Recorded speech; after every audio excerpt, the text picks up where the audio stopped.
عثمان شامی صاحب، آپ کی نظر میں اگر جان بوجھ کر معاملے کو لٹکایا جا رہا ہے تو پھر کیا سمجھا جائے؟ پس پردہ کیا چل رہا ہے؟ کیا کوششیں ہیں؟ نئے وزیر اعلیٰ کا انتخاب کیا اتنا آسان ہوگا؟ اچھا، اس کو تھوڑا پیچھے سے شروع کرنا چاہوں گا میں. پہلی بات تو آپ یہ دیکھیں، یہ دوسرے وزیر اعلیٰ ہیں جو موجودہ اسمبلی کے یا ہوں گے. پہلے علی امین گنڈاپور صاحب تھے. تو آپ دیکھیں علی امین گنڈاپور صاحب کو ہم پہلے پروگرام میں بھی بات کرتے رہے. ان کو لایا گیا تھا کہ کوئی مذاکرات کے ذریعے خان صاحب کی رہائی ممکن ہو. وہ کوششیں بھی کرتے رہے اپنی، کبھی پارٹی والے کچھ درمیان میں آگے، کبھی خان صاحب کے گھر والے، کبھی وہ خود.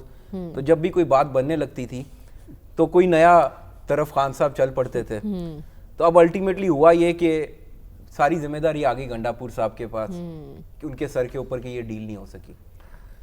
دوسرا آپ یہ دیکھیں خان صاحب کا مائنڈ سیٹ اس وقت جو ہے کہ امریکہ سے بھی مایوسی ہو گئی، وہاں سے فون نہیں آیا. جو آپ کے باقی اسلامی ممالک ہیں، جو یعنی ڈپلومیٹک فرنٹ ہے، وہاں پہ بھی ماحول تبدیل ہو گیا. تو اب آپ دیکھیں دوسری طرف دانشور جو ہے وہ پی ٹی آئی سے وابستہ، وہ یہ تاثر دے رہے تھے کہ جیسے حکومت اور اسٹیبلشمنٹ جو ہے وہ اڈیالہ کے دروازے پہ ہر وقت بیٹھے ہیں کہ خان صاحب کوئی رضامندی ظاہر کر دیں کسی ڈیل کے لیے.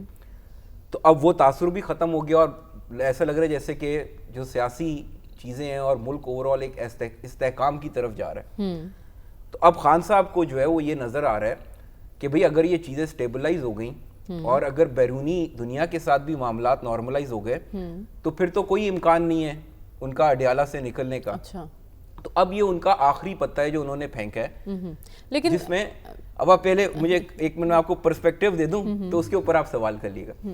تو اب انہوں نے یہ پتہ یہ پھینکا ہے کہ بھئی نہ کھیلیں گے نہ کھیلنے دیں گے. تو اب کوئی ایسا کام ہو کہ کے پی کے جو ہے وہاں سے افراتفری اتنی مچ جائے اور پھر وہ پورے ملک کو اپنی لپیٹ میں لے لے. یہ ان کا اور اس کام کے لیے سہیل آفریدی صاحب کو چوز کیا گیا. اس کام کے لیے سہیل آفریدی صاحب کو اور وہ یہ سب کر سکتے ہیں آپ کی نظر میں؟ خان صاحب کا خیال یہ کہ وہ یہ کر سکتے ہیں. دوسرا بھی سلمان غنی صاحب کہہ رہے تھے کہ کے پی کے میں تو پناہ گاہ ہے، تو یہی تو خان صاحب نہیں چاہتے. خان صاحب چاہتے ہیں وہاں کسی کی پناہ گاہ نہ ہو تاکہ یہ لوگ جو ہے ان کو کوئی جگہ جب محفوظ نہیں ہوئے گی چھپنے کی تو خان صاحب کا خیال یہ ہے کہ پھر یہ نکلیں گے سڑکوں پہ اور ان کے لیے کچھ کریں گے. ابھی تو ہوتا ہی ہے خان صاحب کے لیے ایفرٹ کرنے کی بجائے جا کے پی کے میں چھپ کے بیٹھ جاتے ہیں. تو یہ خان صاحب کو پسند نہیں ہے یہ بات. اچھا، تو اس لیے سہیل خان صاحب کا انتخاب کیا گیا، سہیل آفریدی صاحب، سہیل آفریدی صاحب کا. دوسری بات یہ کہ اس میں افسوسناک بات جو ہے نا وہ صرف ایک ہے میرے نزدیک. یہ ٹھیک ہے ہم فکری بحثیں تو بہت کر سکتے ہیں کہ جمہوریت اور قانون کی حکمرانی. آپ یہ دیکھیں جو خان صاحب کو ابھی تک 4 وزرائے اعلیٰ چننے کا چانس ملا ہے، یہ 5ویں ہیں اور ان سب کے بارے میں ایک طرح سے متفقہ رائے یہی ہے. پرویز خٹک صاحب کو آپ کسی حد تک مارجن دے دیں کہ وہ سارے فیلئر ہی تھے اور یہ سارے سیاسی مقاصد کے لیے لائے گئے. ان میں سے کوئی یعنی ایک پنجاب کے اور 3 کے پی کے، ان میں سے کسی ایک کی تقرری کا مقصد جو ہے وہ عوام کی فلاح و بہبود نہیں، گورننس کی بہتری نہیں. تو اصل میں سوال تو یہ بنتا ہے کہ جب اتنے جو ہے تبدیلی کے دعوے اور یہ ساری چیزیں، تو پھر آپ جب بھی فیصلہ کرتے ہیں تو فیصلہ اسی طرح ہی کرتے ہیں اپنے ذاتی مفاد کے لیے. تو ایک تو یہ میرے خیال سے بڑے افسوس کی بات ہے. اب آپ نے کہا کہ یہ جو ہے گورنر صاحب کیا چاہتے ہیں اور وہاں پہ تبدیلی آ پائے گی کہ نہیں، نئے وزیر اعلیٰ منتخب ہو پائیں گے کہ نہیں. تو میرا یہ خیال ہے کہ یہ کام فوری نہیں ہوگا. میرا خیال ہے اگلے ہفتے ہم جب بیٹھ کے پروگرام کر رہے ہوں گے تو تب بھی اسی مخمصے کا شکار ہوں گے. تو پھر پیر والے روز کیا ہونا ہے، کیونکہ جو اجلاس بلایا گیا ہے انتخاب کا ایجنڈا شامل ہے. میرا خیال یہ گورنر صاحب ابھی کچھ دن گزاریں گے اور وہ کہیں گے ابھی میں غور خوض کر رہا ہوں، قانونی ٹیم سے مشاورت کر رہا ہوں کہ استعفیٰ منظور کیا جائے کہ نہ کیا جائے. اور میرے خیال سے یہ معاملہ ہوتے ہوتے جو ہے کے پی اگر وہ کوئی نیا وزیر اعلیٰ الیکٹ کرنے کی کوشش کرتے ہیں تو پھر الیکشن کمیشن بھی ہے، وہ میرے خیال میں کہیں گے جناب جب پہلے سے ایک وزیر اعلیٰ موجود ہے تو پھر دوسرا منتخب نہیں ہو سکتا. تو اس دوران پی ٹی آئی خاموش بیٹھی رہے گی؟ آج بھی ان کے اجلاس ہوئے، غور و خوض کیا گیا، ایون عدم اعتماد پر بھی سوچا گیا، لیکن بعد میں پتہ چلا کہ یہ ناقابل عمل ہے اس وقت کیونکہ وزیر اعلیٰ تو استعفیٰ دے چکے ہیں. اب وہ استعفیٰ دے چکے ہیں تو عدم اعتماد بھی نہیں آ سکتا. تو میرا خیال یہ کہ اسی مخمصے میں رہیں گے اگلے 1-2 ہفتے. اچھا، اور میرا نہیں خیال کہ فوری جو ہے صوبہ متحمل ہو سکتا ہے ایسی سچویشن کا؟ تو صوبہ اس بات کا متحمل بھی نہیں ہو سکتا کہ کوئی ایسا بندہ آ جائے جو کہ یعنی دہشت گردوں کی حمایت کرے ایک طرح سے اور اپنی ریاست کے خلاف کھڑا ہو جائے ان کے لیے. تو اس بات کا متحمل ہو سکتا ہے صوبہ.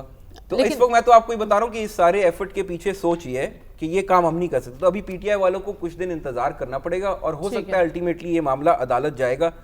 یہ اتنی آسانی سے ان کو نیا وزیر اعلیٰ وہ منتخب نہیں کرا سکیں گے. جہاں تک نمبر گیمز کی بات ہے تو میرے خیال میں نمبر ان کے پاس پورے ہیں اور جو میری اطلاعات ہیں اس کے مطابق مولانا فضل الرحمان صاحب سے کل جب رابطہ کیا گیا اور گورنر صاحب نے ملاقات بھی کی تو مولانا فضل الرحمان صاحب ابھی تک اس بات میں انٹرسٹڈ نظر نہیں آتے وہ کوئی حکومت بنانے کی کوشش کرے. کہنا یہ ہے لوگوں کا کہ انہوں نے گورنر صاحب کو بھی یہ کہا کہ جناب ہم نے جو غلطی کی تھی سیاسی غلطی وہ پی ڈی ایم کی حکومت میں شمولیت کی تھی اور اس کا ہمیں سیاسی نقصان ہوا یہاں پہ بہت اور ہاتھ میں کچھ آیا بھی نہیں. تو ان کا کہنا تھا اب یہ مولانا صاحب کا یہ پوائنٹ آف ویو ہے کہ یہ جو بیڈ گورننس اور بد انتظامی اور اس کے نتیجے میں جو صوبے کا حال ہے تو انہیں کہا ہمیں کیا ضرورت پڑی ہے کہ ہم اس کو اپنے گلے میں ڈال لیں. اور میرے خیال میں وہ اس بات پہ فوری طور پہ انٹرسٹڈ نہیں ہے کہ وہ اچھا اس دوران جو خدشات کا اظہار کیا جا رہا ہے خود پی ٹی آئی کی جانب سے کہ ہمارے بندوں کو اپروچ کیا جا رہا ہے تو بندے ٹوٹنے کے امکانات کس حد تک میرے خیال میں کم ہے, یعنی کیونکہ جتنی بڑی تعداد میں لوگوں کو دوسری طرف لے جانا پڑے گا تو وہ کم امکان ہے کہ اس میں کامیابی حاصل ہو سکے. دوسری بات یہ کہ جو گنڈا پور صاحب نے اپنا عشائیہ رکھا تھا چیف منسٹر ہاؤس میں تو اس میں میرے خیال میں 15 لوگ موجود نہیں تھے, ان میں سے کہتے ہیں 9 ملک سے باہر تھے, باقی جو نہیں آئے انہوں نے بھی اپنی ایکسپلینیشن دے دی کہ ہمیں گنڈا پور سے مسئلہ ہے, اگر آگے کہیں ضرورت ہوگی تو ہم حاضر ہیں. تو میرا نہیں خیال کہ نمبر گیم کے حوالے سے جو ہے وہ اس وقت تک پی ٹی آئی کے لیے کوئی پریشانی کی بات ہے. لیکن آپ کہہ رہے ہیں یہ معاملہ بھی مزید طول پکڑے گا اور 1-2 ہفتے لگ سکتے ہیں نئے وزیر اعلیٰ کے انتخاب میں. اتنا آسان نہیں ہے, ایک آگ کا دریا ہے اور پی ٹی آئی کو ڈوب کے جانا ہوگا. عثمان شامی صاحب اتنی عجلت پنجاب حکومت کیوں دکھا رہی ہے, اس فیصلے کے بعد اتنی متحرک ہے کہ پیر کے روز ہی ایک جو ایکٹ ہے اس کو پاس کرانا ہے اور جو غیر ملکی دورے پہ گئے ہیں اراکین ان کو بھی فوراً واپس بلا لیا گیا کہ بھی پہنچیں. اس کا مطلب پنجاب حکومت کروانا چاہتی ہے الیکشن؟ اصل میں تھوڑی سی غلطی ہو گئی ہے پنجاب حکومت سے. پنجاب حکومت کے ایک وزیر نے بیان دیا تھا, ان سے پوچھا گیا کہ کیوں نہیں کرا رہے الیکشن جو ہے, تو انہوں نے کہا الیکشن کمیشن جو ہے اس کی ذمہ داری ہے, وہ ناکام ہے الیکشن کرا. الیکشن کمیشن نے کہہ دیا تو الیکشن جو چیف الیکشن کمشنر صاحب ہیں انہوں نے یہ بات سنی ہوگی تو انہوں نے کہا بھائی آ جاؤ ادھر.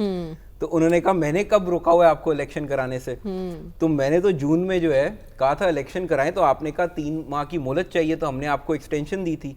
اور پھر انہوں نے کہا کہ بھئی یہ تو 120 دن کے اندر یہ قانونی ریکوائرمنٹ ہے, تو ہم تو آپ کے کب سے پیچھے پڑیں, یہ حکومت جو ہے وہ نہیں ہونے دے رہی ہے.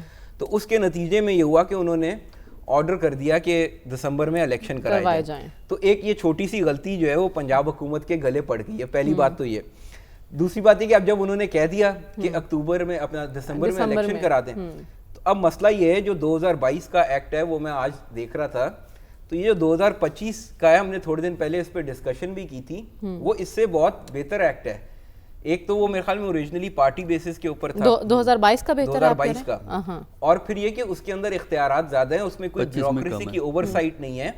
یہ جو 2025 کا ایکٹ آ رہا ہے اس میں سرکاری افسران کی حکومت قائم کرنے کی تیاری ہو رہی ہے. ان کو جب آپ شریک چیئرمین بنا دیں گے تو ظاہری بات ہے کوئی فیصلہ ان کی مرضی کے بغیر نہیں ہو سکتا. تو ایک طرح سے آپ جو ہے وہ جمہوریت کو اپنی تابع کر رہے ہیں بیوروکریسی کے, اور اس کی ریزن یہ ہے کہ یہاں پہ جو پنجاب حکومت ہے ان کا خیال یہ ہے کہ جو سرکاری افسران ہیں وہ زیادہ کیپیبل ہیں گورننس کے اور معاملات چلانے کے, اور یہ جو الیکٹ ہو کے لوگ آتے ہیں وہ شاید اتنے اہل نہیں ہوتے. اب مجھے نہیں پتا ان کی اپنے بارے میں بھی یہی رائے ہے یا اپنے بارے میں کچھ رائے مختلف ہے جو لوگ کرتا دھرتا ہے پنجاب حکومت. اچھا, پیپلز پارٹی ابھی یہی تنقید کر رہی ہے پنجاب گورنمنٹ پر کہ افسر شاہی کا راج ہے اور ان لوگوں سے بیوروکریسی بیٹھ کے فیصلے کرتی ہے, تو اس کا مطلب وہ جو الزامات لگا رہے ہیں وہ درست ہیں؟ اچھا, وہ الزامات نہیں لگا رہے, وہ تو ہمیں پتہ ہے یہاں پہ فیصلے بیوروکریسی نہیں کرتی, مریم بی بی فیصلے کرتی ہیں اور بیوروکریسی ان کو ایگزیکیوٹ کرتی ہے.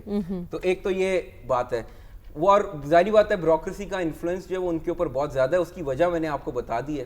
تھرڈلی یہ کہ جو سرکاری لوگ ہوتے ہیں بیچارے وہ کیا کریں, انہوں نے جا کے اپنے حلقے میں ووٹ لینے ہیں, تو وہ کوشش کرتے ہیں کوئی لوگوں کے کام وام کروانے کے چکر میں رہتے ہیں. تو مریم بی بی کا خیال یہ کہ یہ گورننس پہ اثر انداز ہوتی ہے یہ چیز, تو اس لیے انہوں نے ان کی ذرا عمل دخل کم کیا ہوا ہے.